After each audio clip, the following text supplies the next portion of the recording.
Hey, this is Thomas with Believe in the Run. This is Megan with Believe in the Run. And today, May, what are we holding? The Asics Glideride Max. All right, so the Glideride was around, kind of disappeared, and now it's back, but it's got a new foam. Max. Flight Foam Blast Max. Flight Foam Blast Max. It's a new foam. It feels light and squishy. I'm not exactly sure what the makeup is.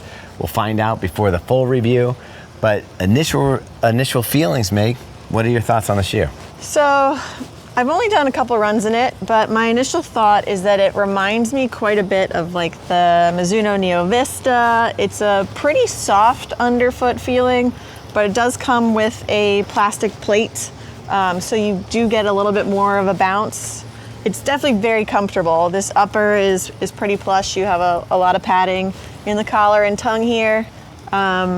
Fits true to size, pretty comfortable. Yeah, the upper fits great. It's pretty standard. It almost looks like the Nimbus. You know what you're getting. This holds your foot really well. No issues there. The underfoot feeling, like Megan said, is soft. I did like the way it rolls through the stride. I didn't really feel the plate, but I think that's because of the structure of the, what do they call it? Glide? What's the? Guide ride. Guide ride, which is kind of their, kind of like, I don't know, is that a rocker, Meg? Yeah. Coming through? That is that. Or is it guide sole? Guide sole. Guide sole. I think it's guide sole. I messed up. Yeah, it's all right. Since we don't edit these, everybody will know that you messed up. Anyway, guide sole technology. It's got a wider platform. It feels pretty stable, but it is soft, but it still feels responsive. Like, I do see what you mean by the Mizuno comparison, which is a softer. I even feel softer than this. I kind of like the tuning of this where it's a little bit less gooey, but rolls right through your stride. Yeah, I think I'd probably save this one for more of the easy days, recovery days, not those quicker tempo days. But it's super comfortable. It's an easy ride. It's very smooth. The outsole is now like I think they're calling it a hybrid. It's a mix of the AHAR and the Asics grip. So we'll see how that does with wear and grip over time. But yeah, initial thoughts, it's comfortable and it's a smooth ride.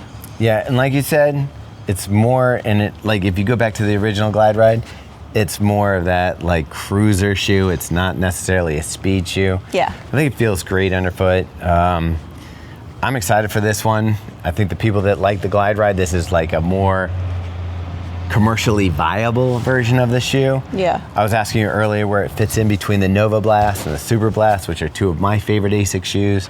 And I think that this is like a little bit more cushy than the Nova Blast, but I still think it's not gonna, it's not gonna take anybody out of the Super Blast. What's it retail for? $170, and it'll be available September 17th.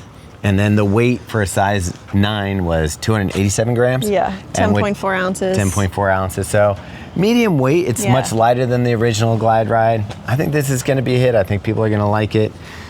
Asics keeps bringing out these shoes that are like gonna make it tough for people to choose what they're gonna put on their feet. Yeah, it also looks nice. It does. Pretty. You ready to go? You gonna catch? How about you catch? Oh, you can't run. I can run a little bit. I can run a little bit.